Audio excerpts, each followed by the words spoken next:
igihe utarahindura uburyo witekereza, before you change the way you think about yourself, ntabwo uzaba warahindutse rwose. Murende kumbwira ko Yesu yatanze amaraso ye agura umuntu uri munsi y'isazi. Do you think Jesus gave himself for someone who is not even a fly?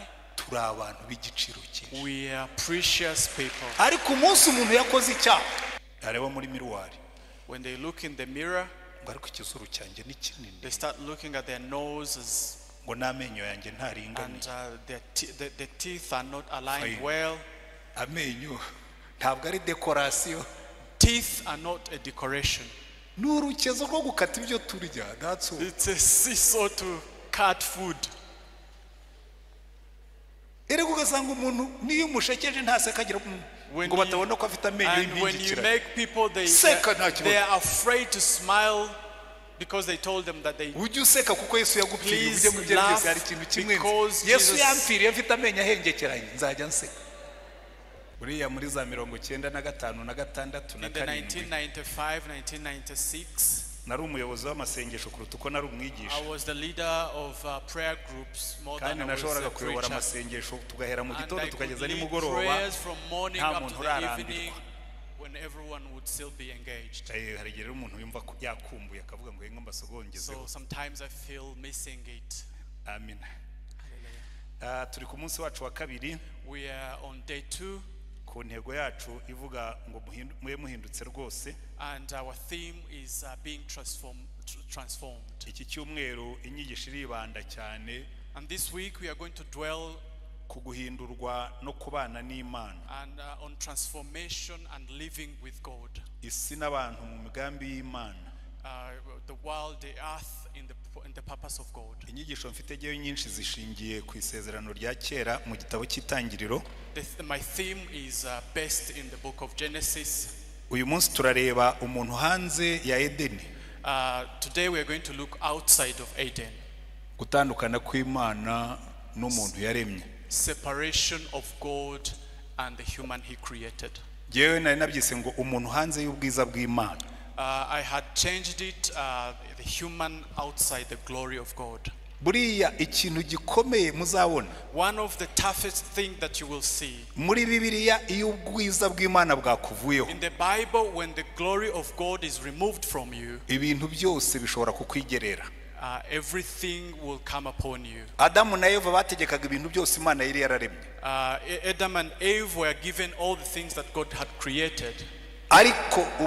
Ariko umunsi ubwiza bw'Imana bwabavuye. But the day the glory of God was removed from them, iby'Imana yaremye byose byarabatinyutse. Everything that God had created started coming upon them. N'utumikrobe tutabonesha amaso. Even small microbes that you could not see with your eyes. Karakurya. They would eat you.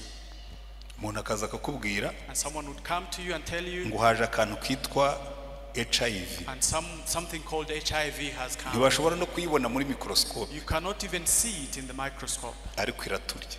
But it eats us. Hakaza akantu kitwa coronavirus. And something called coronavirus will come upon you. Kakaturya. And they will eat you. Yewe n'inzoka zo mu nda bajya bavuga ntabwo zibonesha amaso. In the stomach. Kereka iziba ndende zikaba nini bakazibona. Byose byatangiye kuri uriya munsi ubwiza bw'Imana bwavuye ku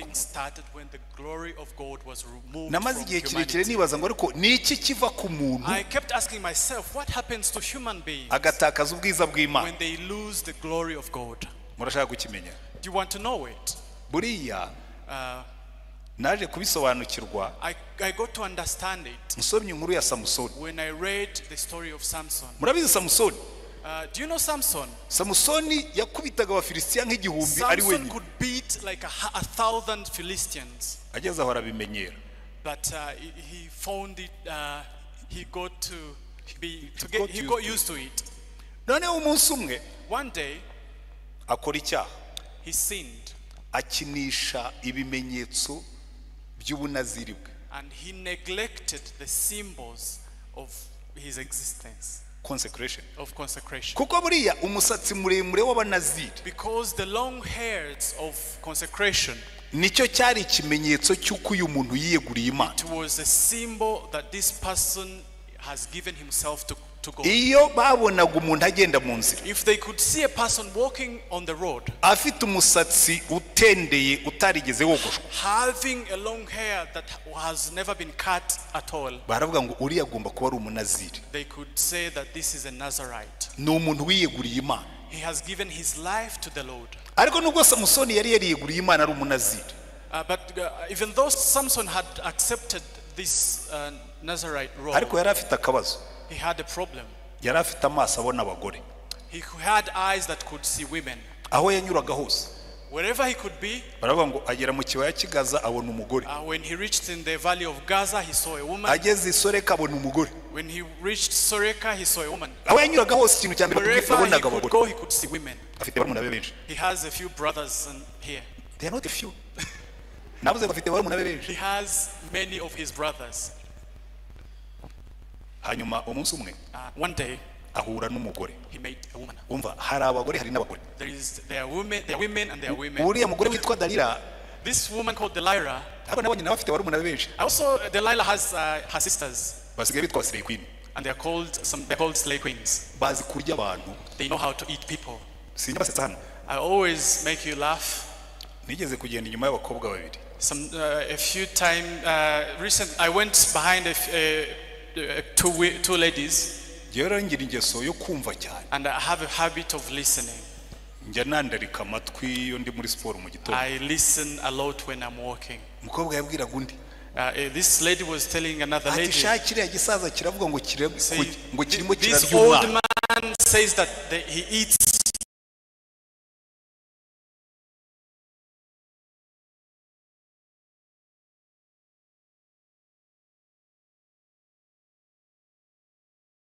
children.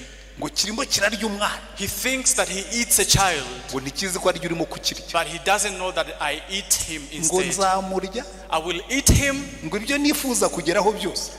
Everything that I aspire to have, Ngo nzamureka ariko nabigezeho. I will leave him when I have Ntangira achieved gutekereza it. ngo ibintu umukobwa yifuza kugeraho ni nk'ibi. And I say to myself, what is this lady wanting to achieve? Ntangira kumubona yamukuyemo inzu. And I started seeing him removing a house from him, Getting a house from him. getting a house from him. Ntangira kumubona yamukuyeho imodoka. I could see her getting a car from him. Yubatse n'inzu ya nyina. I could see getting a house from him. Yarihiriye basaza be muri I could universite. see her getting school fees for her brothers from him. Ndavuga ni umusaza bagiye kumurya tu. And I say they are going to eat this man. Barumuna ba Dalila. The sisters of Delilah, Ariko nuwo bari bari kumwe. even that one they were with. Aramubwira ngo ariko shaka. And she told her, Wazandobesheje nanjye nkaryaho. could you please give me a chance? Umusaza yiribwaga n'umukobwa umwe. And I was telling myself, this old man was being eaten by one girl, None wagiye kumusangira ari but babiri. now they are going to be two, Barumuna ba Dalila. the sisters of Delilah. Ari barumuna ba Samusoni barahari. They are brothers of Samson, Ari barumuna ba Dalila nabo barahari. and they are sisters of Delilah. Mujye muhagarara hirya gusa mwiberewe ku Please mikino kimwe. stand back and watch. Ariko icyabaye kuri Samusoni nicyo nene. But what happened, Samson, is what I'm going to talk about. Uyu Dalila yaramwoshyosheje. Delilah lied to him Aramwoshyosha. and lied to him Aramuryoshya. and made him feel good, Arangira aramubwira ati ariko wambwiye ikintu umuntu yagukora imbaraga and zikagushira. asked him, what can a person do to you that can remove the strength you have from you?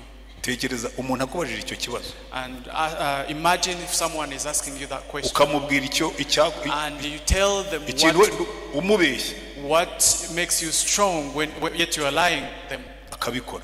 and they do it. Ntugire amakenga ngo atari And kwimurushi. you're not anxious, you're not thinking that they have something Turaza that they kubibona, want to do. turaza upon you. kubibona. We will see it here. Icyubahiro cy'Uwiteka iyo kigiye kuva ku muntu, When the glory of God is about to leave you, urabanza ugatinda aho uzagwa. you delay where you're going to die from. Iyo mba ndi Samusoni, If I was Samson, nkamubwira niba yabanzirikishije imigozi mishya, and I tell her that if they tie me with imbaraga zanshiramo, ropes, my strength will go, hanyuma akagusinziriza. Sinzi and icyo then they yakoresheje. make you sleep. Mperutse kujya kwisuzumisha ibifu. I recently went to the hospital to check Sinzi to get my ibintu ulcers banteye. checked, and they gave me some things, Mu minota 5 nari nasinze. and in 5 minutes I was gone. Dalila ashobora kuba afite product. Maybe Delilah had that product. Aramusinziriza, He made him sleep amuzirika amaboko. and tied his arms. abwira Samson tubafasa Samson n'abafilistiya And baragusoma he told Samson that Philistines are coming. ubugozi abucagagura nkaho And he ripped the ropes. ati ukambeshya ngo urankunda And Delilah said, and you lied to me that you love me. wanze kumbwira icyo twagukora ngo Yet you have refused to tell me what could make you weaker. yicara barongera mubwira ibi He sat down and again told him ati other umufashe things. umusatsi wanyu ukawushinga ku rubambu ukawuhambiraho ati imbaraga If you zanshiramo get my hair and tie it to things, my strength will go. arabikora And she did it. Samusoni ntiyakanguka Samson, ngo abone ko uyu mugore koko ashaka when kumuheza he woke up, he never realized what the woman was trying to do kugeza igihe noneho yamuhishuriye byose until the time he told her everything. baramwogosha And they shaved off his hair. ibimenyetso by'imibanire ye n'Imana All those ibimenyetso byo signs kwiyegurira Imana of our relationship with God are the signs of biba bivuyeho all the signs that he had with God were removed. biba bijyanye They were taken. n'amasezerano They were taken with the promises. kuko iyo wishe amasezerano Because when you break the promises, ubwo amasezerano aba arangiye and the promises are finished, are over. kuko ubwiza bw'Imana bwari bumuriho Because the glory of God was upon him. bumaze kumuvaho When they were removed, imbaraga ze zose zamushizeho all his powers, his strength were gone. kandi buriya Samusoni And Samson ni igishushanyo cy'abantu b'Imana benshi is an imagery of many people. kuko hari abantu b'Imana bagenda bakamera nka Samusoni There are men of God who are like Samson. bakaryama ku bibero bya Dalila They will sleep onto the laps of Delilah, barangiza bakabyuka and they would wake up. Samusoni Dalila yaramubwiye ati wapfa Samusoni baragufasha Samson, Delilah told Samson that they are coming to catch you. warahaguruka ariko umubona ngo yibwira And ko he bimeze nk'uko stood bisanzwe up to feel that he wasn't captured. ikintu kijya kibabaza What is the hari igihe umukozi w'Imana sometimes a man of God, Satani servant of God, aba yamogosha sometimes the devil shaves them, noneho akajya akomeza akikunkumura nkaho za mbaraga and zigihari they will wake up and move and shake themselves, ukabona umuntu ariterera and hejuru you could see people jumping up and down, ariko kumva hari ikintu cyavuyemo but you could see that something was removed. he is repeating the gestures Arimo arasubiramo ibyo yakoraga, but the power is gone ariko imbaraga z'Imana zamukuweho. iyo imbaraga z'Imana zavuyeho When the glory of God is removed from you, ejo twarebye umuntu yesterday ari hamwe n'Imana we looked at a man that was created by God. uyu munsi turareba umuntu avuye mu bwiza bw'Imana Today we are going to look at a man that is removed from the glory of twifashisha God. igice cya gatatu We are going to look at chapter 3 cy'itangiriro of Genesis. iriya nkuru ya Samusoni n'iya Adamu na Eva zirasa The story of Samson and the story of Adam and Eve are the same. Are kubera similar. yuko ntabwo Satani yigeze ahindura imikorere Because the devil did not change the strategies. kubera ko arabizi ko twebwe tumeze nk'abantu babaswa Because he knows that we are like dumb people. very stupid We are stupid. imitego Satani yateze kuva ku gihe cya Adamu na Eva n'ubu niko gikora All the traps that the devil used during the time of Adam and Eve are the same N'uno traps munsi that niko he's still agikora. using. kandi turacyagwamo And we're still being trapped in those traps. kuko Satani yaraje Because the devil came abwira Eva and told Eva, umurongo wa mbere w'igice cya gatatu the first verse of ngo ni chapter 3, ukuri and told him truthfully, umubasha umunyabinyoma ukuntu atangira ngo ni ukuri truthfully, ngo ni ukuri koko is it true? ni ukuri koko Imana yaravuze Is it true? Did God really say? yaratinyutse irabivuga Did God really say?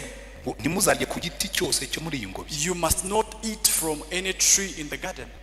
murabona icyo Satani yakoze Do you see what the devil has done? abarozi bose All the witches, no all the not witches abarozi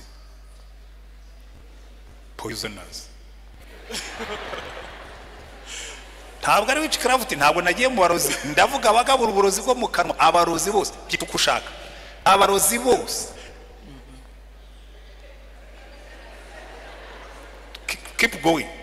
okay, Those who feed people with poison. yeah, those people who feed people with poison, iteka ryose bakora kimwe all the time they work the same. bafata ibiryo byinshi They get food, a lot of food, bakaminjiramo uturozi duke and they put a few poisons. bafata amazi nka ririya cupa They will get water like that, bagashyiramo udutonyanga dukeya tw'uburozi and they will put a few drops of poison. tuba duhagije kugira ngo upfe. Those are enough for you to die. Satani yafashe interuro yose And Satan took all the sentence yongeramo akanyuguti kamwe gusa and added one just one syllable people iyo bagiye kugwa before they fall. batinda aho bageragerezwa They stay longer where they are being tested. iyo ugiye kugwa Before you fall, utinda aho ugeragerezwa. You delay where you're being tested. Hanyuma Satani aravuga ati sawa ubwo unyemereye ko tuganira. And Satan said, if you allowed me to have a umugore aramusobanurira ati oya conversation with you, imbuto z'ibiti byo muri ingobyi byose twemererwa kuzirya keretse imbuto z'igiti kiri hagati y'ingobyi n'izimana yatubwiye ngo ntimuzazirye ntimuzazikoreho mutazapfa. and the woman said to the serpent, we may eat fruit from the trees in the garden, but God did say, you must not eat fruit from the tree that is in the middle of the garden, and you must not touch it, or you will Satani aravuga die. ati yego And the devil said, yes, nari mbizi I knew it, iriya mana that God, ntivuga ukuri, that God is a liar. gupfa ko ntimuzapfa. Dying, you're not going to die. urumva ikindi Satani akoze? Imana yarabwiye ngo gupfa muzapfa. Have you heard what the devil said? God said that you will die. Satani arabwira ngo ya gupfa yongeramo ka kanyuguti kamwe gusa ntimuzapfa. But the devil said that you will not certainly die. He added one vowel, one syllable. Mwarabibonye niyo abesikoro benda kukwexikoroka amafaranga. When people want to take money from you, the scammers, barakwakiserera, they will accelerate you. bakakwakiserera, And they will bakakubwira accelerate ati you. hari amafaranga yanjye ayobeye kuri telefone yawe And they will kandi tell you, nutindaho gatoya MTN irafunga konte yawe none gira vuba yansubiza akakwakiserera kugira ngo udatekereza. They will accelerate you so that you could not think. Nibyo Satani yakoze Eva. That's what the devil did to Eva. bakumariye iki? Secondly, why do I need those information? Ayo makuru urayakoresha iki? What am I going to use that information Kuko for? abantu benshi babaye a dump place y'amakuru badagira icyo bakoresha. Because many people have become a place where information is dumped. Icya kabiri cyabaye Second thing that happened, kwitakariza icyizere. They lost confidence in they themselves. lost their confidence. Batangira kwigaya, And they started looking down upon batangira themselves. kwisuzugura. And they started looking down upon themselves. Iyo tuvuga ngo duhinduke rwose, When we talk about total transformation, igihe uzaba utarahindura uburyo wibona, before you change the way you look at yourself, igihe utarahindura uburyo witekereza, before you change the way you think about yourself, ntabwo uzaba warahindutse rwose. you will not have changed at all. Nimureba no muri ariya magambo Pawulo yanditse, When you look at the words that Apostle Paul wrote, yaravuze ngo buri muntu wese yitekereze sobari uko bikwiriye. he wrote and said that everyone should think about themselves soberly. Ngo we kwishyira hejuru, Don't elevate yourself ariko we no kwishyira hasi cyane. and don't put yourself down. Hari abantu bumva basenga Sometimes I hear people praying ngo no kwicisha bugufi. and they They tell they are humbling themselves.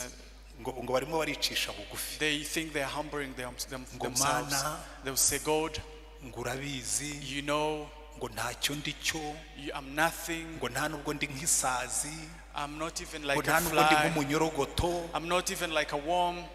Come on, ntabwo uri umunyorogoto nyine. You're not like a worm. Urenda kumbwira ko Yesu yatanze amaraso ye agura iminyorogoto? Do you think Jesus sacrificed himself buying a worm? Murenda kumbwira ko Yesu yatanze amaraso ye agura umuntu uri munsi y'isazi? Do you think Jesus gave himself for someone who is not even a fly?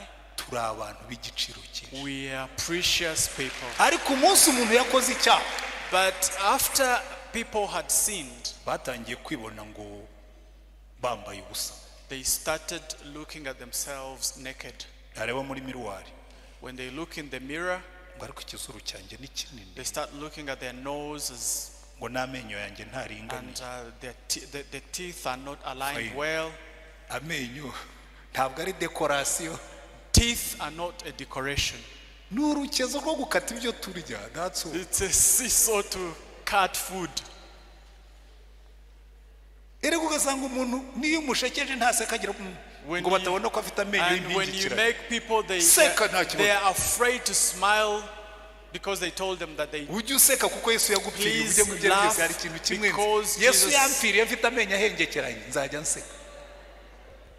Ariko accept yourself. Mwiyemere. Mwe mwindutse rwose. Be transformed. Icya gatatu cyatakaye, The third thing, umuntu yatandukanye na mugenzi we. people were separated from each other. Adamu atangira gutunga agatoki And Adam started pointing a finger. ati si jyewe n'uriya mugore. And he said, it's not me, it's that woman. ingo zose zigenda nabi All the homes that are conflicting, ziba zirimo agatoki they will be pointing umugabo fingers. avuga ngo nuriya mugore And the man would be saying that it is Umugore that ati, "Nuriya woman." mugabo. And the woman would say, it's that man. nta kintu gisetsa nk'iyo uhuye n'umugabo n'umugore batari kumwe There is nothing interesting when you meet a man and a umugore woman when they're akakubwira not ukuntu together. umugabo we ari dayimoni igenda And the man would tell you that his wife is like a devil walking. hanyuma umugabo akazaza And when a man, the husband comes, yavuga and when he tells you, kavuga tuzi ko uno mugabo yagize ingorane and you feel for that man, kubera ko buri muntu wese avuga atunga agatoki because everyone will be pointing ariko fact is fingers. iyo urimo gukora counseling But the fact is, when you're in counseling, umenya aho bipfira you will know where things are going wrong. bombi bakeneye guhinduka Everyone needs to be transformed. umwe azana ibyaha bye Everyone brings their undi sins, akazana ibyaha and bye the other one brings their sins, nkabona ibyaha bye and I will see their sins, bakabona ibyaha and byanjye they will see my sins, sinshake kureba ibyanjye ahubwo nkibanda and no one would want to look at themselves. abanigeriya baca umugani Nigerians have a what? ngo ingeso ni nk'imisozi A habit is like, no not Habits. habit sins sins are like or mountains defects or hills. ngo umuntu yuririze People would climb their own mountain ngo bakarushaho kubona iz'abandi and they would be able to see the others. ngo kandi ngo uko ingeso zawe ziba nyinshi When bad habits or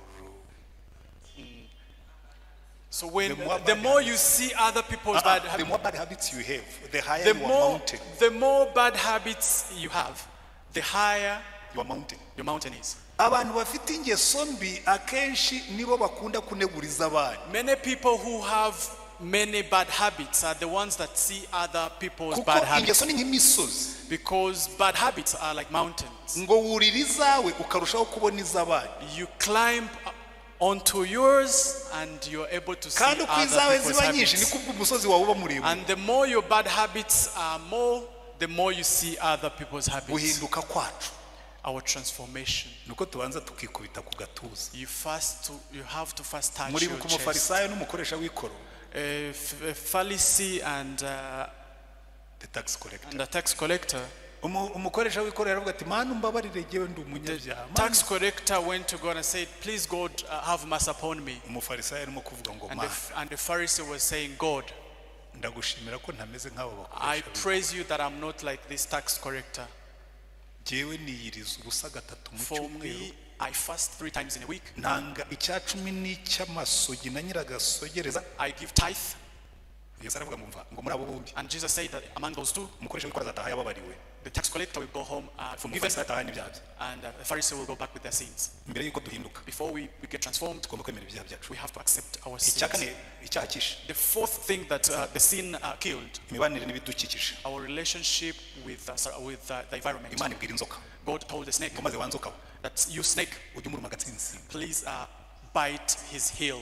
ngo kandi wanzoka we And snake, nawe azagukomeretsa umutwe he's going to crush your head. enmity between man and nature Enmity between a man and the environment. ndetse birangiye Even after that, aramubwira ati n'ubutaka he told him that even the soil, buzamera the amahwa land, n'ibitovu is going to grow thorns and thistles against you against you. Work and then you niba will wumvise come. umwuka w'imana If avugana the nawe Spirit is talking to you right now, ntuva aha hantu don't live here utiyunze n'imana before you reconcile with God. ntutege amatwi satani Don't listen to the devil. utege imana amatwi Listen to God. dusenga imana We're going to pray. ariko niba urimo mbere y'uko dusenga Before we pray, dushaka kubanza gusengera abantu I want to first pray bumva for bashaka people. kwitunganya n'imana If you want to align with God, wenda hari ibintu wumvise umwuka atungaho agatoki if there are things that the Spirit is telling you, zamura ikiganza raise up your ubwira hand imana ngo mana and tell God that God, numvise ijwi ryawe I have listened to your iki voice. kiganza nzamuye This hand that I've raised, hari ibyo nkwaturira I am talking to you. turagushimye mwami wacu Yesu Kristo ibi biganza bizamutse imbere yawe ndetse n'ibitazamutse kubera amasoni umuntu ashobora kuba afite ubirebe uko wazamuye ikiganza ukakimanika ku musaraba ku bwacu umanura ikiganza ufata ibi biganza byose bizamutse imbere yawe buri wese umuhumurize, buri wese umukize, buri wese umweze, kandi nurangiza buri wese umwambika imbaraga.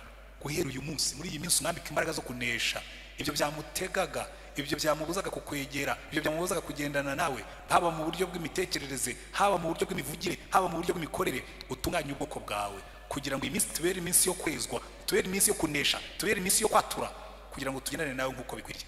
Ibi byifuzo bihora imbere yawe, ukiza abarwayi bari hagati muri twebwe ndetse n'abatangiwe ibyifuzo, uha abana abaguhaye ibyifuzo by'urubyaro, uha abagabo n'abagore abaguhaye ibyifuzo byo kubaka ingo, uha amafaranga abaguhaye ibyifuzo byo kubaka no kurangiza iyindi mirimo barimo gukora, uha umugisha imirimo y'amaboko ya buri muntu, kandi ukura ubushomeri hagati muri twebwe.